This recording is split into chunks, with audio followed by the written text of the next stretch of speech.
Quality study अकॅडमीच्या YouTube चॅनलवर तुमच्या सर्वांचं स्वागत आहे. विद्यार्थी मित्रांनो, आज आपण 28 मार्चचे चालू घडामोडीचे प्रश्न पाहणार आहोत. हे प्रश्न UPSC, MPSC व इतर सर्व परीक्षेसाठी अत्यंत उपयोगाचे असतील. आपण या सिरीजमध्ये एक्झाम पॉईंट ऑफ एक महत्त्वाचा टॉपिक पाहतो. तर आजचा आपला महत्त्वाचा टॉपिक आहे मार्चमधले महत्त्वाचे दिवस. तर विद्यार्थी मित्रांनो, आपण जे पण हे दिवस घेणार आहोत मार्च महिन्यातले, ते अत्यंत महत्त्वाचे आहेत आणि येणाऱ्या एक्झाममध्ये याबद्दल प्रश्न असू शकतो.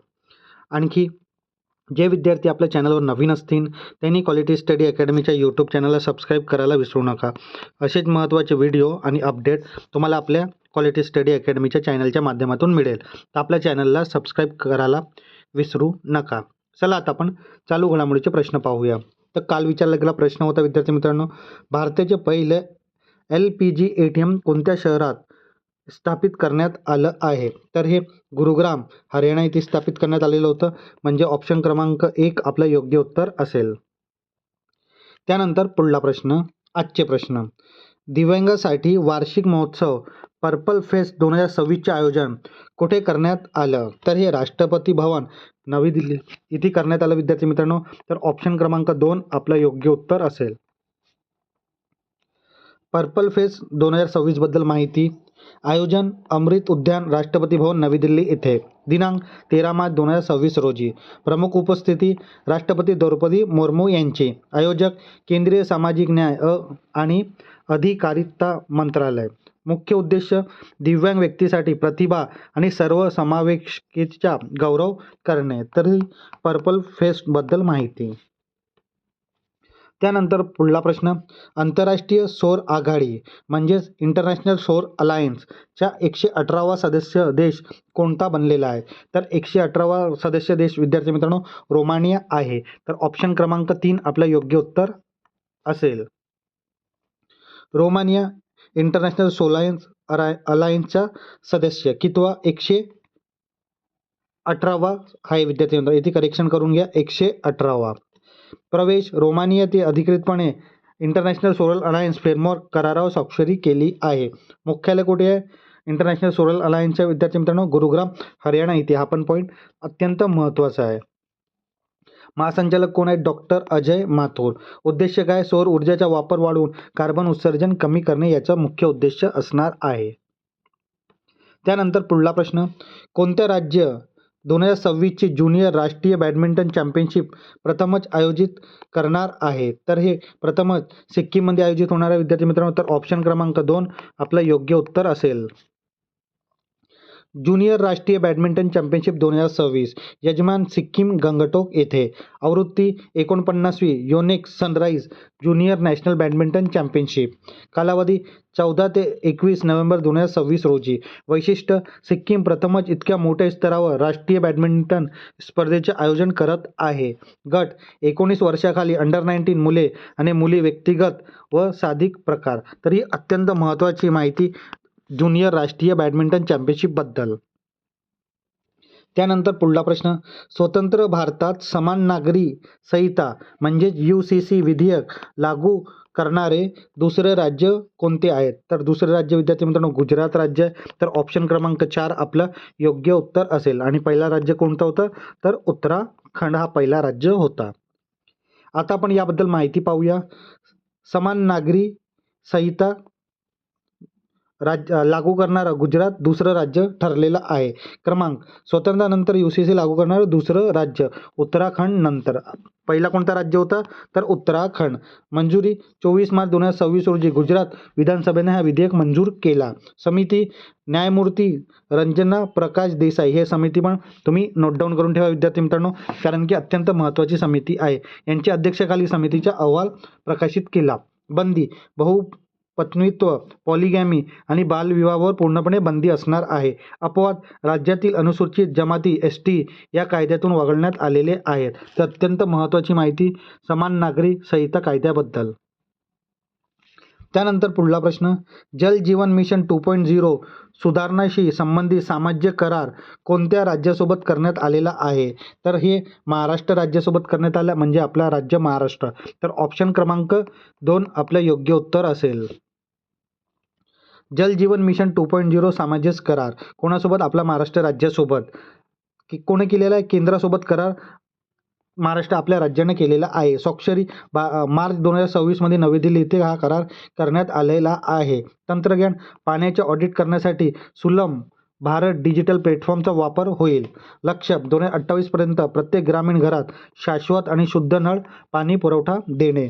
अंमलबजावणी पाणी पुरवठा योजनेचे व्यवस्थापन आणि ग्रामपंचायतकडे सोपवलं जाणार आहे. त्यानंतर पुढला प्रश्न, SHG self help group bank linkage 2024-25 मध्ये उत्कृष्ट कामगिरी करण्यासाठी कोणत्या बँकेला राष्ट्रीय पुरस्कार प्रदान करण्यात आलेला आहे? तर तो बँक विद्यार्थी मित्रांनो कर्नाटक ग्रामीण बँक. तर ऑप्शन क्रमांक 3 आपलं योग्य उत्तर आहे. Self helping group bank linkage राष्ट्रीय पुरस्कार विजेते कर्नाटक ग्रामीण बँक. प्रदान कोणी केला? केंद्रीय ग्रामीण विकास मंत्रालय तर्फे हा गौरव करण्यात आलेला आहे. हस्ते केंद्रीय मंत्री शिवराज सिंग चौहान यांच्या हस्ते हा पुरस्कार देण्यात आलेला आहे. कामगिरी 80,904 स्वयंसहायता गट रुपये 2,835 कोटी एवढा कर्ज वाटप या बँकेने केलेला आहे. उद्देश ग्रामीण महिलांची आर्थिक सक्षमीकरण आणि बँकिंग सेवाचा विस्तार करणे. तर ही महत्त्वाची माहिती SHG बँक लिंकेज आणि राष्ट्रीय पुरस्कारबद्दल. त्यानंतर पुढला प्रश्न, भारतात पहिला शीत वाळवंटी नदी खोरे पुनर्वसन प्रकल्प कुठे सुरू करण्यात आलेला आहे? तर हा लडाख इथे सुरू करण्यात आलेला विद्यार्थी मित्रांनो. तर ऑप्शन क्रमांक 3 आपलं योग्य उत्तर असेल. शीत वाळवंटी नदी खोरे पुनर्संचयन प्रकल्प लडाख इथे सुरू करण्यात आलेला आहे. स्थान लडाख एक केंद्रशासित प्रदेश आहे. विशेषतः लेह आणि कारगिल या परिसरात हे सुरू करण्यात आलेला आहे. नदीचे खोरे सिंधू आणि तिच्या उपनदीच्या खोऱ्यात हा प्रकल्प सुरू करण्यात आलेला आहे. सहकार्य भारत सरकार केंद्रशासित प्रदेश प्रशासनाच्या संयुक्त पुढाकाराने. उद्देश वाळवंटी भागातील पाणी टंचाई दूर करणे आणि जैवविविधतेचे रक्षण करणे याचा उद्देश आहे. उपाययोजना ग्लेशियर ग्राफ्टिंग कृत्रिम हिमनद्या आणि जल संसाधनांच्या पारंपरिक पद्धतीचा इथे वापर होणार आहे. त्यानंतर पुढला प्रश्न, उत्तर प्रदेशचे मुख्यमंत्री योगी आदित्यनाथ यांनी लखनौ इथे कोणत्या नवीन पोर्टलचं उद्घाटन केलं आहे? तर इथे निवेश मित्र 3.0 ह्या पोर्टलचं उद्घाटन करण्यात आलं विद्यार्थी मित्रांनो. तर ऑप्शन क्रमांक 4 आपलं योग्य उत्तर असेल. आता आपण याबद्दल माहिती पाहूया. गुंतवणूक मित्र 3.0 उद्घाटन कोणी केले? मुख्यमंत्री योगी आदित्यनाथ यांच्या हस्ते. स्वरूप उद्योगांसाठी प्रगत सिंगल विंडो क्लिअरन्स सिस्टम इथे असणार आहे. तंत्रज्ञान पारदर्शकतेसाठी AI कृत्रिम बुद्धिमत्ता चॅटबोटचा इथे समावेश आहे. सुधारणा 530 क्लिक प्रक्रिया सुलभीकरण करून त्यात सुटसुटीत केलं जाईल. लक्ष्य उत्तर प्रदेश ईज ऑफ डुईंग बिझनेस आणि गुंतवणूक याद्वारे वाढणार आहे.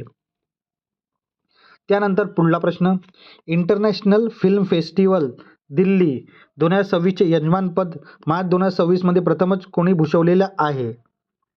तर हे प्रथमच नवी दिल्ली येथे भूषवले आहे विद्यार्थी मित्रांनो. तर ऑप्शन क्रमांक 2 आपलं योग्य उत्तर असेल.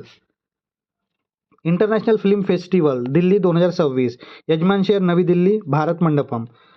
कालावधी का असणार आहे? 25 ते 31 मार्च 2026. आयोजक दिल्ली पर्यटन विभाग आणि दिल्ली सरकार. वैशिष्ट्य दिल्लीत प्रथम अशा प्रकारची जागतिक चित्रपट महोत्सवचे आयोजन होणार आहे. सहभाग 47हून अधिक देशातले 140 पेक्षा जास्त चित्रपट इथे प्रदर्शित होणार आहे. तर ही महत्त्वाची माहिती इंटरनॅशनल फिल्म फेस्टिवलबद्दल.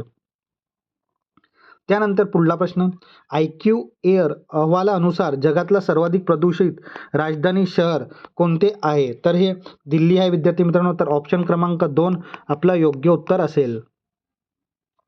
जगातली सर्वात प्रदूषित शहरे IQ एअर अहवाल. सर्वाधिक प्रदूषित राजधानी नवी दिल्ली सलग 8व्या वर्षी जगातली पहिल्या क्रमांकावर. सर्वाधिक प्रदूषित शहर लोणी गाझियाबाद उत्तर प्रदेश इथला. हे जगातलं पहिलं क्रमांकाचं सर्वात प्रदूषित शहर ठरलेलं आहे. सर्वाधिक प्रदूषित देश पाकिस्तान प्रथम क्रमांकावर असून भारतचा क्रमांक कितवा लागतो? तर 6वा. हे पण माहिती तुम्ही नोट डाऊन करून ठेवा विद्यार्थी मित्रांनो.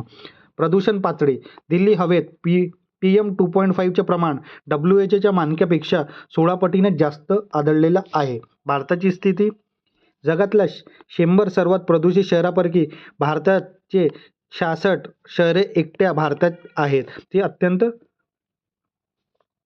शोकांतिक गोष्ट आहे विद्यार्थी मित्रांनो आपल्यासाठी. तर ही महत्त्वाची माहिती जागतिक सर्वाधिक प्रदूषित शहर IQAR अहवालाबद्दल.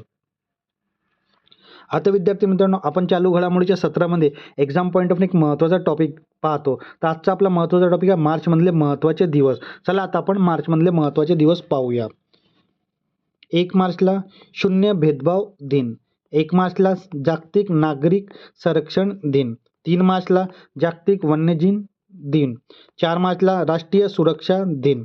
4 मार्चला जागतिक लठ्ठपणा दिन. 7 मार्चला जन औषधी दिन. 8 मार्चला जागतिक महिला दिन. 12 मार्चला नो स्मोकिंग डे. 14 मार्चला जागतिक पाय डे आणि 14 मार्चलाच जागतिक निदा दिन. 14 मार्चला जागतिक नदीसाठी कृती दिन. 15 मार्चला जागतिक ग्राहक हक्क दिन. 16 मार्चला राष्ट्रीय लसीकरण दिन. 20 मार्चला जागतिक आनंदी दिन आणि 20 मार्चला जागतिक चिमणी दिन. 21 मार्चला जागतिक वन दिन. 21 मार्चला जागतिक डाऊन सिंड्रोम दिवस आणि 21 मार्चला जागतिक कविता दिन. तर हे 21 मार्चचे दिवस तुम्ही नोट डाऊन करून ठेवा विद्यार्थी मित्रांनो. 22 मार्चला जागतिक जल दिन. 23 मार्चला जागतिक हवामान दिन. 23 मार्चला जागतिक मेट्रोलॉजिकल डे. 24 मार्चला जागतिक क्षयरोग दिन आणि 27 मार्चला जागतिक रंगभूमी दिवस. तर विद्यार्थी मित्रांनो हे अत्यंत महत्त्वाचे दिवस आहेत. येणाऱ्या एक्झाममध्ये याबद्दल प्रश्न असू शकतो. तर हे दिवस तुम्ही लक्षात ठेवा. आता विद्यार्थी मित्रांनो एक प्रश्न क्वेश्चन ऑफ द डे तुमच्यासाठी असतो. तर आजचा प्रश्न तुमच्यासाठी आहे, जागतिक हवा गुणवत्ता अहवाल 2025 अनुसार जगातला सर्वात प्रदूषित देशाच्या यादीत भारताचा क्रमांक कितवा आहे? तर हे ऑप्शन तुमच्या समोर आहेत विद्यार्थी मित्रांनो. या प्रश्नाचं उत्तर नक्की तुम्ही कमेंट बॉक्समध्ये द्या. चुकला तरी काही हरकत नाही. येणाऱ्या व्हिडिओमध्ये आपण याबद्दल माहिती पाहणारच आहोत.